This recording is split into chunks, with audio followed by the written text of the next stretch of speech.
வாழ்க்கையில நிறைய பிரச்சனை இருக்கும்போது ஆர்எல்ஸ் நம்ம வாழ்க்கையில எங்க பார்த்தாலும் அடியா இருக்கும்போது விட்டத்தை பத்தி யோசிக்கும் போது நம்ம எல்லாருக்குமே ஒரு விஷயம் தோணும். இவ்வளோ பெரிய உலகம், இந்த உலகத்தையும் தாண்டணும்னா இவ்வளோ பெரிய யூனிவர்ஸ், இந்த ஒரு யூனிவர்ஸ் மட்டும் இல்ல, பல கேலக்சிஸ் அப்படி இப்படி நிறைய விஷயம் இருக்கு. இவ்வளோ பெரிய யூனிவர்ஸ்ல நம்ம இத்தனோண்டு உலகத்துல இத்தனோண்ட வாழ்ந்துகிட்டு இருப்போமே அப்படின்னு யோசிக்க தோணும். இந்த மாதிரி யோசிக்கும் போது ஒரு விஷயம் நம்மளுக்கு தோணும், does any of these things matters? ஏன்னா இவ்வளோ பெரிய உலகத்துல நம்ம என்ன பண்றோம், நம்ம எந்த வேலைக்கு போறோம், நம்ம பண்ற மிஸ்டேக்ஸா இருக்கட்டும், இதுதான் சரி இதுதான் தப்பு அப்படின்னு சொல்றது, இதெல்லாம் நடக்குதே, இதெல்லாம் எதுக்காக அப்படின்ற ஒரு கேள்வி வரும். நம்ம ஏன் இங்க பிறந்தோம் அப்படிங்கறத கேள்வி வரும். நம்ம பிறக்காமலே இருந்திருந்தா, இந்த ஹியூமன்ஸே இல்லாம இருந்திருந்தா, இந்த அர்த் அப்படிங்கிற ஒரு விஷயமே இல்லாம இருந்திருந்தா, இந்த சஃபரிங்கோ இல்ல இந்த போர்டம்கோ இந்த மாதிரியான பல விஷயங்களை தவிர்த்திருக்கலாமே. எண்ட் ஆஃப் த டே இது எல்லாமே யூஸ்லெஸ், இது எல்லாமே நத்திங்னஸ் அப்படிங்கிற ஒரு விஷயம் தோணுச்சுன்னா கங்க்ராச்சுலேஷன்ஸ், நீங்க நிஹிலிசம் அப்படிங்கிற ஒரு கான்செப்டோட வாசப்படியில இருக்கீங்க, இல்லனா அதுக்குள்ள போயிட்டீங்கன்னு அர்த்தம். மாடர்ன் டைம்ல ரொம்பவே மிஸ் அண்டர்ஸ்டுட் பண்ணிக்கிட்ட ஒரு பிலாசபி தான் நிஹிலிசம் அப்படிங்கிற ஒரு கான்செப்ட். பல பேருக்கு பல கருத்துக்கள் இருக்கலாம் நிஹிலிசம் மேல. பட் என்னுடைய பாயிண்ட் ஆஃப் வியூவும் அண்ட் எனக்கு பிடிச்ச பிலாசபர் சொன்ன விஷயத்தையும் தான் நான் இந்த வீடியோவில் கவர் பண்ண போறேன். கண்டிப்பா இது உங்களுக்கு யூஸ்ஃபுல்லா இருக்கும். சப்போஸ் நீங்க இந்த மாதிரி ஃபீல் பண்ணியிருந்தீங்கன்னா, ஆர்எல்ஸ் உங்க வாழ்க்கையில இதுக்கு மேல கூட சம்டைம்ஸ் நிஹிலிசம் அப்படிங்கிற கான்செப்ட் குள்ள போறதுக்கான வாய்ப்புகள் நிறைய இருக்கு. It's and self destruction mode அப்படின்னே சொல்லலாம். ஸோ அதனால இன்னைக்கு அந்த நிஹிலிசம்ன்ற கான்செப்டை தான் பிரிச்சு மேய போறோம். அதுக்கு முன்னாடி போன வாரம் எனக்கு தெரிஞ்சு 2 வாரம் கிட்ட ஆயிடுச்சு நான் வீடியோவே போடல. அதுக்கு காரணம் எனக்கு பர்சனலான நிறைய ப்ராப்ளம் இருக்குன்னு சொல்ல மாட்டேன், என்ன சோம்பேறித்தனம், அவ்வளவுதான். சரி ஒரு வாரம் புஷ் பண்ணி பார்ப்போம் அப்படின்ற மாதிரி ஒரு வாரம் நான் வீடியோ போடல. அதுக்கப்புறம் சண்டே நான் வீடியோ போடல. அதுக்கப்புறம் வெனஸ்டேவும் வீடியோ போட வேண்டியதா இருந்துச்சு, அப்பயுமே போடல. தள்ளி போட்டுக்கிட்டே இருந்தேன். பட் அதுக்கெல்லாம் சேர்த்து தான் நம்ம சேனல்ல மோஸ்ட் ரிக்வெஸ்டட் டாபிக்கான நிஹிலிசம் அப்படிங்கிற ஒரு கான்செப்டை எடுத்தேன். ஸோ வாங்க ரிலாக்ஸ்டா உட்காருங்க, தெளிவா சொல்றேன். இந்த நிஹிலிசம் அப்படிங்கிற வேர்டுக்கு அர்த்தம் என்ன அப்படிங்கிறது பார்த்தீங்கன்னா, இது பேசிக்காக லாட்டின் வேர்டு. நெஹில் அப்படின்னா நத்திங்னஸ் அப்படின்னு அர்த்தம். இசம் அப்படின்னா ஐடியாலஜின்னு அப்படின்னு அர்த்தம். ஸோ கோர்த்து பார்த்தீங்கன்னா ஐடியாலஜி ஆஃப் நத்திங் அப்படின்னு வரும். ஸோ இந்த நிஹிலிசம் அப்படிங்கிற ஒரு ஃபிலாசபியோட கோர் ரீசன் என்ன அப்படிங்கிறது பார்த்தீங்கன்னா, ஒரு கோர் ஐடியாலஜி என்ன அப்படிங்கிறது பார்த்தீங்கன்னா, நம்ம லைஃப்ல இருக்கிற மாராலிட்டியாக இருக்கட்டும், ஆர் சோஷியல் வேல்யூஸாக இருக்கட்டும், நம்ம லைஃப்ல நடக்கிற சில எத்திக்ஸ், நம்மளுக்குன்னு பர்சனல் எத்திக்ஸ் எல்லாம் இருக்கும்ல, அதுவாக இருக்கட்டும், இதுதான் சரி இதுதான் தப்புன்ற இருக்கட்டும், நம்மளுடைய ஹிஸ்டரி, நம்மளுடைய ஃபியூச்சர், இது எல்லாமே எதுக்குமே பிரயோஜனப்படாதது, ஆர் எல்ஸ் நத்திங்னஸ் அப்படிங்கிறது தான் இந்த நிஹிலிசமோட கோர் பிலாசபி. சிம்பிளா சொல்ல போனோம்னா, ஒருத்தனுக்கு எது மேலேயும் நம்பிக்கை இல்லாம, வாழ்க்கையில தனக்குன்னு ஒரு மொராலிட்டி இல்லாம, தனக்குன்னு ஒரு எத்திக்ஸ் இல்லாம, எந்த ஒரு விஷயத்து மேலேயும் பிலீஃப் இல்லாத ஒரு மைண்ட் செட்டோட இருந்தானா அவனுக்கு நிஹிலிசம் இருக்குன்னு அர்த்தம். அவனை நிஹிலிஸ்ட் அப்படின்னு சொல்லுவாங்க. ஒரு நிஹிலிஸ்டுக்கு பாத்தீங்கன்னா, மொராலிட்டி அப்படிங்கிறது இந்த யூனிவர்ஸ் கிரியேட் பண்ணதோ இல்ல நேச்சரா நம்மளுக்கு கொடுத்த ஒரு விஷயமே கிடையாது. அது பேசிக்கா ஹியூமனோட ஒரு இன்வென்ஷன். ஆர் சக்சஸ் அண்ட் ஃபெயிலியர்ன்றது ஹியூமனா உருவாக்குன ஒரு விஷயம் அப்படிங்கறது நம்புவாங்க. வாழ்க்கையில இதுதான் சரி இதுதான் தப்பு அப்படின்ற ஒரு விஷயமே கிடையாது, எல்லாமே இந்த சொசைட்டி உருவாக்குனது தான் அப்படின்றது நம்புவாங்க. அண்ட் நம்மளுக்கு ஒரு கிரேட் டெஸ்டினேஷன் இருக்குல்ல, ஆர் நம்மளுக்குன்னு ஒரு கிரேட் கோல் இருக்கும். அதை நோக்கி தான் நம்ம வாழ்க்கையை நகர்த்தி கொண்டு போயிட்டு இருப்போம். அந்த மாதிரியான விஷயத்து மேலேயும் இந்த நிஹிலிஸ்டுக்கு நம்பிக்கை இருக்காது. சிம்பிளி வாழ்க்கையை இப்படிதான் வாழணும் அப்படின்ற ஒரு கைடன்ஸே இல்லாம எப்படி வேணாலும் வாழலாம் அப்படிங்கிற ஒரு கான்செப்ட் தான் இந்த நிஹிலிசம் அப்படிங்கிறது. ஃப்ரெட்ரிக் ஹென்ரிச் ஜாகோபி அப்படின்னு சொல்லப்படுற ஒருத்தர் தான் ஒரு பிலாசபர் ஆர் எல்ஸ் ஒரு திங்கர்னு வச்சுக்கலாம். அவர் தான் இந்த நிஹிலிசம் அப்படிங்கிற கான்செப்டை முதல்ல உருவாக்குறாரு. முதல்ல இவர் உருவாக்குனப்போ இந்த நிஹிலிசம் அப்படிங்கிறதுக்கு இப்போ மாடர்ன் டைம்ல இருக்கிற மீனிங் கிடையாது. அப்போ வேற மீனிங் இருந்துச்சு. பட் போக போக பாத்தீங்கன்னா பல பிலாசபர்ஸ் இந்த நிஹிலிசம் அப்படிங்கிற கான்செப்ட் மேல, இந்த வாய்டு மேல அவங்களுடைய கண்ணு போச்சு. அது மேல நிறைய திங்க் பண்ண ஆரம்பிச்சாங்க. அப்படி திங்க் பண்ண பல பிலாசபர்ல ஃப்ரெட்ரிக் நீச்சே அப்படின்னு சொல்லப்படுற ஒரு பிலாசபர். ஆக்சுவலா ஃப்ரெட்ரிக் நீச்சே ரொம்பவே ஒரு பயங்கரமான ஒரு திங்கர்னு சொல்லலாம், பயங்கரமான ஒரு பிலாசபர்னு சொல்லலாம். And he is a sensitive பிலாசபரும் கூட. நீச்சேவோட ஒரு ஃபேமஸான கான்செப்ட் இருக்குங்க, god is dead and we all killed him அப்படின்னு சொல்லிட்டு ஒரு கான்செப்ட் இருக்கு. இந்த ஒரு கான்செப்டை பத்தி நிறைய பேசலாம், நிறைய விஷயம் தெரிஞ்சுக்க வேண்டியது இருக்கு.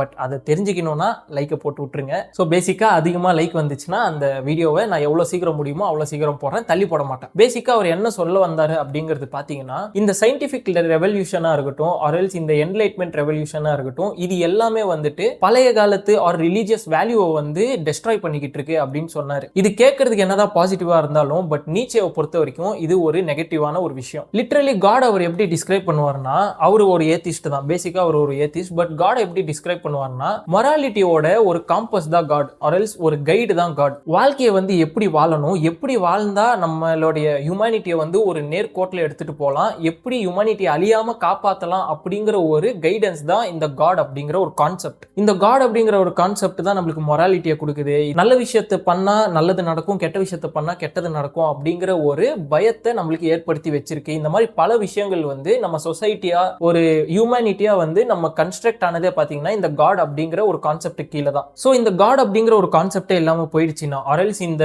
ரிலீஜியஸ் திங்ஸா இருக்கட்டும், இந்த காட் மேல இருக்கிற பிலீஃப்ஸா இருக்கட்டும், இந்த மாதிரியான விஷயங்கள் எல்லாம் ரொம்ப அழிய ஆரம்பிச்சிருச்சுன்னா ஹியூமனிட்டி வந்து மீனிங்லெஸ்னஸ் குள்ள தள்ளப்படுவாங்க. எல்லாருமே வந்து ஒரு மீனிங்லெஸ் கிரைசிஸ்குள்ள போயிடுவாங்க அப்படிங்கிற ஒரு பயம் வந்து நீச்சேக்கு எப்பயுமே இருந்துச்சு. லிட்டரலி இதுலயே புரிஞ்சுக்கலாம் இவர் நெயிலிசம் அப்படிங்கிற ஒரு விஷயத்தை எந்த பார்வையில கண்ணோட்டத்துல பார்த்தாரு அப்படிங்கிறது. இவர் வந்து நெயிலிசம் அப்படிங்கிறது வந்து ஒரு செல்ஃப் டிஸ்ட்ரக்ஷன் மோடா தான் பார்த்திருக்காரு. ஏன்னா ஒருத்தனோட வாழ்க்கையில தனக்கு மீனிங்கே இல்ல, அந்த வாழ்க்கைக்கான அர்த்தமே இல்ல அப்படின்னு நம்பிட்டானா இந்த சொசைட்டிக்கு அவன் எந்த கான்ட்ரிபியூஷனும் பண்ண மாட்டான். இதே மாதிரி எல்லாருமே மாறிட்டாங்கன்னா இந்த சொசைட்டி நம் சொசைட்டியா மாறிடும், ஆர்எல்ஸ் ஹியூமனிட்டியா வந்து ஒரு நம்ப ஆயிடுவாங்க அப்படிங்கிற ஒரு கண்ணோட்டத்தை தான் இந்த நெயிலிசம் அப்படிங்கிற கான்செப்டை வந்து நீச்சே வந்து அணுகிறாரு. இந்த காட் கான்செப்டும் அது ஒரு எக்ஸாம்பிள். இது வந்து நீச்சே வந்து இந்த கண்ணோட்டத்துல பார்த்தாரு. அதுக்கப்புறம் பாத்தீங்கன்னா நிறைய பிலாசபர்ஸா இருக்கட்டும், நிறைய திங்கர்ஸா இருக்கட்டும், நிறைய சைக்காலஜிஸ்டா இருக்கட்டும், நெயிலிசம் பத்தி பல விஷயங்களை வந்து டிஸ்கிரைப் பண்ண ஆரம்பிக்கிறாங்க. அதுக்கப்புறம் பாத்தீங்கன்னா இந்த எக்ஸிஸ்டென்ஷியலிசம், அப்சர்டிசம் அப்படிங்கிற பல கான்செப்டும் வர ஆரம்பிக்குது. ஒன்னொன்னுக்கும் ஒரு அர்த்தம் இருக்கு. ஸோ ஒரு நெயிலிஸ்ட்டுக்கு அவங்களுடைய வாழ்க்கை வந்து எப்படி ஃபீல் ஆகும் அப்படின்னு கேட்டிங்கன்னா அது ஒருத்தவங்க மேலே டிபெண்ட் ஆகும். பேசிக்காக நம்ம ஹியூமன்ஸ் எல்லாம் வந்து பார்த்தீங்கன்னா அடுத்தவங்க மேலே டிபெண்ட் பண்ணி தான் வாழ்வோம். நம்ம என்னதான் தனியாக இருக்கேன், நான் வந்து சிக்மா மேலே ஆல்ஃபா மேலே சொன்னாலும் கண்டிப்பாக அடுத்தவங்களை டிபெண்ட் பண்ணி தான் வாழ்ந்தாகணும், வேற வழியே கிடையாது. அப்படி தான் ஹியூமனே வந்து பில்டே இருக்காங்க. இவ்வளோ பெரிய சிவிலைசேஷன் வந்ததாக இருக்கட்டும், இவ்வளோ பெரிய டெவலப்மெண்ட் வந்ததாக இருக்கட்டும், இது எல்லாமே இந்த ஒரு சோஷியலைசிங் கான்செப்ட்னால தான். ஸோ ஹியூமன்ஸுக்கு வந்து ஒரு குரூப்போடையோ ஆர்எல்ஸ் ஒரு ரூஃப் கீழே வாழ்றது அப்படிங்கிறது, நான் சொல்றது பிலாசபிக்கலா சொல்றேன், ஆர்எல்ஸ் ஐடியாலஜியா சொல்றேன். ஒரு ஐடியாலஜி கீழே வாழ்றது அப்படிங்கிறது பழக்கப்பட்ட விஷயம். And it is the only way to be safe. So இந்த மாதிரி ஹியூமன்ஸ் இருக்கிறதுனால எப்பயுமே வந்து ஒரு குரூப்போடையோ ஆர்எல்ஸ் ஒரு ஐடியாலஜியை ஃபாலோ பண்ணிக்கிட்டோ, ஒரு சோஷியல் வேல்யூஸை ஃபாலோ பண்ணிக்கிட்டு சொசைட்டி என்ன மொராலிட்டி சொல்லுதோ, எப்படி வாழணும்னு சொல்லுதோ அந்த மாதிரியான வாழ்றதுக்கான வேலைகளை தான் ஹியூமன்ஸ் எல்லாம் பார்ப்பாங்க. ஸோ திடீர்னு இந்த நெயிலிசம் கான்செப்ட் என்ன பண்ணும் அப்படிங்கிறது பார்த்தீங்கன்னா, இந்த சேஃப்டி நெட் இருக்குல்ல, நம்மளுக்கு வந்து இதுதான் பண்ணும், இதெல்லாம் பண்ணக்கூடாது அப்படிங்கிற ஒரு கைடன்ஸ் இருக்கு. இது வரைக்கும் நம்மளுக்கு கடவுள் மேல நம்பிக்கை இருந்துச்சுன்னா கடவுள் என்ன சொன்னாரு, இந்த மாதிரி கெட்ட விஷயங்கள் பண்ணக்கூடாது, நல்ல விஷயங்கள் பண்ணணும், ஆர்எல்ஸ் நம்மளுடைய ரிலீஜியஸ் புக்ல எல்லாம் என்ன போட்டிருக்கோ அதை படி ஃபாலோ பண்ணுவோம். கடவுளா இருக்கட்டும், சோசியல் வேல்யூஸா இருக்கட்டும், சொசைட்டி சொல்ற மொராலிட்டியா இருக்கட்டும், இந்த மாதிரி பல விஷயங்கள் மேல நம்பிக்கை இல்லாம போயிடுச்சுன்னா இந்த கைடன்ஸா இருக்கட்டும், இந்த சேஃப்டி நெட்டா இருக்கட்டும், தனக்காக மத்தவங்க இருக்காங்க, என்னுடைய குரூப் இருக்கு அப்படிங்கிற ஒரு ஃபீலிங் இருக்கும்ல, அதுதான் சேஃப்டின்னு சொல்றேன். ஸோ இந்த மாதிரியான எல்லா விஷயமும் மாயமா மறைஞ்சதுக்கு அப்புறம் ஒரு ஆங்ஸைட்டி கிரியேட் ஆகிறதுக்கு சான்சஸ் இருக்கு. ஒரு அமேசான் காட்டுல வந்து உங்களுக்கு எந்த ஒரு கம்பஸும் இல்லாம, எந்த ஒரு மேப்பும் இல்லாம தனியா எடுத்துட்டு போய் விட்டீங்கன்னா எப்படி இருக்கும்? எங்க போய் போறதுன்னே தெரியாது, என்ன பண்ணணும்னே தெரியாது. ஸோ அந்த மாதிரியான ஒரு ஃபீலிங் தான் நெயிலிஸ்ட்டுக்கு இருக்கும். ஒரு நேவிகேஷன் அப்படிங்கிறதோ ஆர்எல்ஸ் ஒரு கைடன்ஸ் அப்படிங்கிறதோ எதுவுமே இருக்காது.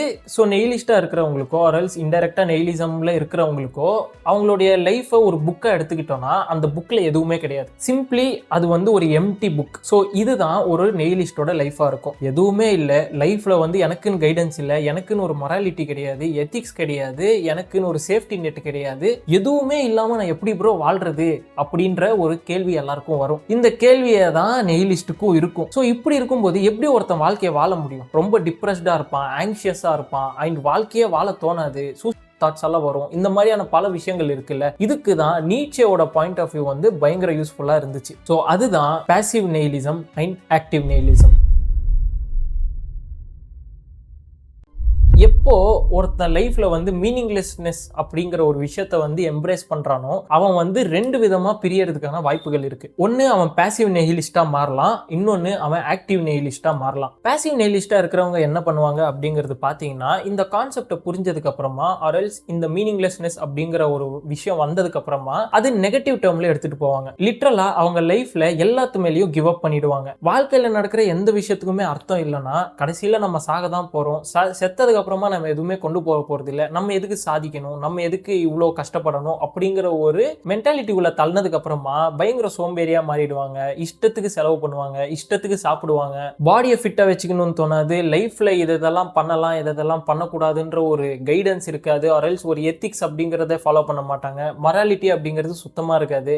வாழ்க்கை மேல ஒரு ஈடுபாடே இல்லாம ஆர்எல்ஸ் வாழ்க்கையில ஒரு இன்ட்ரெஸ்டே காட்டாம, இப்ப நாளைக்கு காலையில எந்திரிக்கணும்னா எனக்குன்னு ஒரு சில விஷயங்கள் இருந்தாதான் என்னால ஆக்டிவா எந்திரிக்க முடியும், லைஃபை வந்து ஜாலியா லீட் பண்ண முடியும். பட் கடைசியில நம்மளுக்கு நடக்கிற எல்லாமே உதவாத ஒரு விஷயம் தான். ஸோ நம்ம எதுக்கு ட்ரை பண்ணணும், நம்ம எதுக்கு கஷ்டப்படணும், ஆர்எல்ஸ் நம்ம எதுக்கு சந்தோஷமா இருக்கணும் அப்படிங்கிற ஒரு மென்டாலிட்டிக்குள்ள போய் ரொம்ப கஷ்டப்பட்டு தான் வாழ்க்கையை வாழ்வாங்க. இன்ஃபேக்ட் சொல்ல போனோம்னா அவங்க மைண்ட்லயே வந்து ஒரு வார், இன்விசிபிள் வார் வந்து கண்டிப்பா போய்கிட்டே இருக்கும். வாழ்க்கையை வீணடிச்சுக்கிட்டு இருக்கும் அப்படிங்கிற ஒரு கில்ட் ஃபீல் வந்து அவங்களுக்கு எப்பயுமே இருந்துகிட்டே இருக்கும். இந்த ஆக்டிவ் நெஹிலிசம் பொறுத்த வரைக்கும் அதே கான்செப்ட் தான், which is destructing old values and morality everything. Passive nihilism compare பண்ணும்போது இது என்ன பண்ணும் அப்படிங்கிறது பாத்தீங்கன்னா, நான் ஏற்கனவே சொன்ன மாதிரி நெஹிலிஸ்ட்டை பொறுத்த வரைக்கும் அவங்களுடைய வாழ்க்கைய புக்கை எடுத்துக்கிட்டீங்கன்னா அது ஒரு காலி புக், அதுல எதுவுமே எழுதப்படலை. ஸோ இது வந்து ஒரு பவரை கொடுக்குது. என்ன பவர் அப்படிங்கிறது பாத்தீங்கன்னா, இதுக்கு முன்னாடி நம்ம சில விஷயங்களை நம்பியிருப்போம்ல, நம்மளுக்கே தெரியும் இது கேவலமான விஷயம், இதெல்லாம் என்னடா நம்பிக்கிட்டு இருந்தோம் அப்படின்ற சில விஷயம்லாம் இருக்கும். அது மட்டும் இல்லாம இதுக்கு முன்னாடி பல மிஸ்டேக்ஸ் பண்ணியிருப்போம். இந்த மாதிரி எல்லா விஷயத்தையும் அழிச்சிட்டு உனக்கு நெஹிலிசம் அப்படிங்கிற ஒரு பிலாசபி வந்து ஒரு பவரை கொடுக்குது. என்னன்னா, உனக்கு நீயே ஒரு மொராலிட்டியை கிரியேட் பண்ணிக்கிறது, உனக்கு நீயே ஒரு சோஷியல் வேல்யூஸை கிரியேட் பண்ணிக்கிறது. பேசிக்கா என்ன சொல்ல வராரு அப்படிங்கிறது பாத்தீங்கன்னா, உன் வாழ்க்கையில இதுக்கு முன்னாடி நம்பிட்டு இருந்த எந்த ஒரு விஷயத்து மேலேயும் உனக்கு நம்பிக்கை இல்லை, லிட்டரலா நீ வந்து இப்போ ஒரு எம்டி வாய்ட் மாதிரி. ஸோ இந்த பவரை நீ யூஸ் பண்ணிக்கிட்டு இதுக்கு மேல உன்னுடைய லைஃபை நீயே கிரியேட் பண்ண ஆரம்பிச்சுக்கோ. இப்போ நீங்க நெஹிலிசம்ல இருந்தீங்கன்னா, உங்களுக்கு எது மேலேயும் நம்பிக்கை இல்லைன்னா உங்களுக்கு புதுசா ஒரு ட்ரீமை நீங்களே உருவாக்கிக்கலாம். லிட்டரலா நீங்க இப்போ திரும்ப பிறந்திருக்கீங்க, செகண்ட் சான்ஸ் ஆஃப் யுவர் லைஃப்னு வச்சுக்கோங்க. இப்போ உங்களுக்கு உங்க வாழ்க்கையில செகண்ட் சான்ஸ் கிடைச்சதுக்கு அப்புறமா நீங்க உங்க லைஃபை எப்படி பில்ட் பண்ணணும்னு நினைப்பீங்க. பழைய மிஸ்டேக்ஸ் எல்லாம் நீங்க திரும்ப ரிப்பீட் பண்ண மாட்டீங்க. நீங்க இதுக்கு முன்னாடி தப்பா எதெல்லாம் ஃபாலோ பண்ணிக்கிட்டு இருந்தீங்களோ அதெல்லாம் ஃபாலோ பண்ணாம சரியான விஷயத்த ஃபாலோ பண்ண நினைப்பீங்க. இந்த மாதிரி உங்களுடைய லைஃபை நீங்களே கீழ இருந்து ஃப்ரம் த ஸ்கிராச் வந்து நீங்க பில்ட் பண்ணிட்டு போலாம் அப்படிங்கிற ஒரு பெரிய பவர் கொடுக்குது. இந்த சொசைட்டில யார் மேலேயும் எக்ஸ்பெக்டேஷன் வைக்காம, அவங்களுடைய எக்ஸ்பெக்டேஷனுக்கு நம்ம வாழணும்னு நினைக்காம, அடுத்தவன் நம்மளை பத்தி என்ன யோசிப்பான் அப்படிங்கறதெல்லாம் இல்லாம, ஆர்எல்ஸ் இந்த சொசைட்டி சொன்ன மாதிரி தான் நம்ம வாழணும் அப்படிங்கிற மைண்ட் செட் எல்லாம் இல்லாம உங்களுக்கு நீங்களே ஒரு புது சொசைட்டியா ஒரு புது வேர்ல்டை வந்து உங்களுக்கு உள்ளேயே நீங்க உருவாக்கிக்கலாம் அப்படிங்கிற ஒரு பவர் இந்த நெஹிலிசம் அப்படிங்கிறது கொடுக்குது அப்படின்றத இந்த பாயிண்ட் ஆஃப் வியூல இருந்து நீட்சே வந்து சொல்லியிருக்காரு. பேசிக்கா பாசிவ் நெஹிலிசம் அப்படிங்கிறது உங்களுடைய டிஸ்ட்ரக்ஷனை நோக்கி தள்ளும், ஆக்டிவ் நெஹிலிசம் அப்படிங்கிறது உங்களுடைய growth-ஐ நோக்கி புஷ் பண்ணும். இந்த உலகத்துல நிறைய விஷயத்துக்கு உங்களுக்கு ஆன்சர் கிடைக்கவே கிடைக்காது. கடவுள் அப்படிங்கிற ஒரு உண்மையிலேயே இருக்காரா இல்லையா தெரியாது. யூனிவர்ஸ் அப்படிங்கிறது என்ன தெரியாது. இதெல்லாம் ஏன் நடக்குது தெரியாது. இதெல்லாம் எப்படி நடக்குது தெரியாது. ஹியூமன்ஸ் வந்து இந்த மாதிரி பல கேள்விக்கு வந்து பதிலே கிடையாது. அண்ட் ட்ரூத் இஸ், இந்த மாதிரியான கேள்விக்கு பதில் கிடைக்கவும் கிடைக்காதுன்றது தான் உண்மை. நம்ம லைஃப் வந்து சில நேரம் அன்ஃபேரா இருக்கும். நல்லவங்களுக்கு வந்து கெட்ட விஷயங்கள் நடக்கும், கெட்டவங்களுக்கு வந்து பயங்கர ஜாலியா இருப்பாங்க. இந்த மாதிரி பல விஷயங்கள் நடக்கும். இந்த யூனிவர்ஸ் என்ன பண்ணிக்கிட்டு இருக்கு, கடவுள் என்ன பண்ணிக்கிட்டு இருக்கு, உண்மையிலேயே இந்த மொராலிட்டி எல்லாம் உண்மையா, தர்மம் அப்படிங்கிற ஒரு விஷயம் உண்மையா, இல்ல இந்த யூனிவர்ஸ் வந்து சும்மா எக்ஸிஸ்ட் ஆயிட்டு இருக்கா, எது மேலேயும் இதுக்கு அக்கறையே இல்லையே அப்படிங்கிற மாதிரியான கேள்வி எல்லாம் வரும். பட் இந்த மாதிரியான தாட்ஸ் எல்லாம் வந்துட்டு உங்களை லிபரேட் பண்ற மாதிரி உங்களை பாத்துக்காங்க. ஃபார் எக்ஸாம்பிள் சொல்லணும்னா, இந்த யூனிவர்ஸ் வந்து தன்னைத்தானே உங்ககிட்ட வந்து எக்ஸ்பிளைன் பண்ணிக்கணும் அப்படிங்கறத எக்ஸ்பெக்ட் பண்றதை விட்டுட்டு, இந்த வேர்ல்டா இருக்கட்டும், இந்த யூனிவர்ஸா இருக்கட்டும், இந்த ஒரு லைஃபா இருக்கட்டும், இதை புது விதமா எக்ஸ்பீரியன்ஸ் பண்றதுக்கு, உங்களுக்கு ஏத்த மாதிரி எக்ஸ்பீரியன்ஸ் பண்றதுக்கு ஒரு பவர் உங்க கையில இருக்கு. ஏன்னா உங்களுக்கு இதுக்கு மேல எது மேலேயும் நம்பிக்கை கிடையாது. யாரையும் நீங்க சாட்டிஸ்ஃபை பண்ணவும் தேவையில்லை, எந்த ஒரு மாரலையும் ஃபாலோ பண்ணணும் தேவையில்லை. உங்களுடைய மாரல்ஸை நீங்களே கிரியேட் பண்ணிக்கணும். இன்ஃபேக்ட் சொல்ல போனோம்னா, நான் பாசிவ் நெஹிலிசம்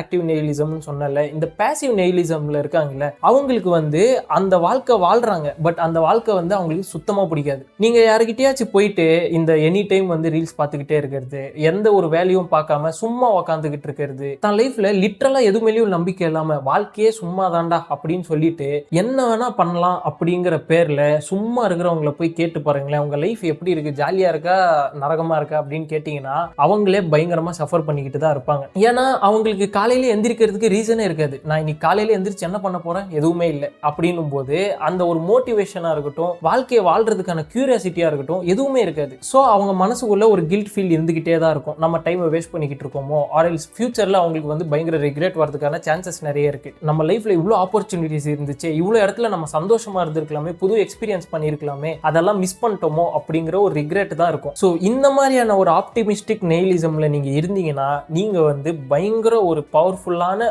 ஒரு விஷயத்துல நீங்க வாழ்ந்துகிட்டு இருக்கீங்கன்னு அர்த்தம். உங்களுடைய லைஃபை நீங்களே கிராஃப்ட் பண்ணிக்கலாம். ஸோ இந்த கான்செப்டை வந்து நான் எடுத்து பேசும்போது நிறைய கன்ஃபியூசிங்கான மேட்டரெல்லாம் இருந்துச்சு.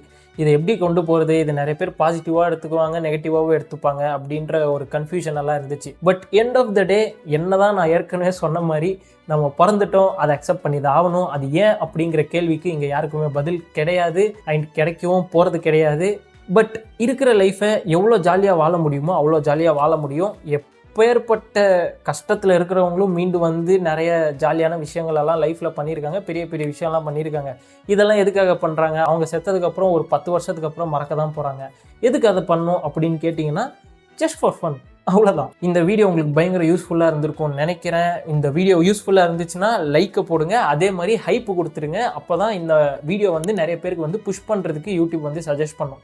இந்த மாதிரியான மென்டாலிட்டியில் உங்கள் ஃப்ரெண்ட் யாராச்சும் இருந்தாங்கன்னா அவங்களுக்கு இந்த வீடியோவை ஷேர் பண்ணி விட்ருங்க. அண்ட் அதை விட முக்கியமாக என் இன்ஸ்டாகிராமில் யாருமே ஃபாலோ பண்ண மாட்டேங்கிறீங்க. எனக்கு தெரிஞ்சு நான் Q&A செக்ஷன்ஸ் எல்லாம் பண்ணலாம் அப்படிங்கிற பிளான்லலாம் இருக்கேன். ஸோ அதனால் நீங்கள் இன்ஸ்டாகிராமில் வந்தீங்கன்னா அங்கே வந்து நான் இந்த Q&A செக்ஷன் எல்லாம் கண்டக்ட் பண்ணுவேன். அண்ட் நீங்கள் ஏதாச்சும் பர்சனலாக பேசணும் ஆர்எல்ஸ் பர்சனலாக டிஎம் பண்ணணும்னு நினச்சாலும் இன்ஸ்டாகிராமில் நீங்கள் டிஎம் பண்ணலாம். அதுலேயுமே சில எக்ஸ்க்ளூசிவான கண்டென்ட்ஸ் எல்லாம் வந்துகிட்டு இருக்கும். அங்கேயும் ஃபாலோ பண்ணி வச்சுக்கிட்டிங்கன்னா இன்னும் பயங்கர இன்ஃபர்மேட்டிவாக இந்த மாதிரி பல கான்செப்ட்ஸை வந்து அங்கேயும் எக்ஸ்பிளைன் பண்ணுவேன். சின்ன சின்ன கான்செப்ட்ஸ் எல்லாம் அங்கேயும் எக்ஸ்பிளைன் பண்ணிக்கிட்டு இருப்பேன். ஸோ டிஸ்கிரிப்ஷனில் இன்ஸ்டாகிராமோட லிங்க் இருக்குது, அங்கேயும் போய் கண்டிப்பாக ஃபாலோ பண்ணிக்கோங்க. நான் செக் பண்ணி பார்ப்பேன். ஸோ உங்கள் எல்லாரையும் அடுத்த ஒரு இன்ட்ரெஸ்டிங்கான வீடியோவில் பார்க்குறேன். அது வரைக்கும் சைனிங் ஆஃப் டிஎஸ்.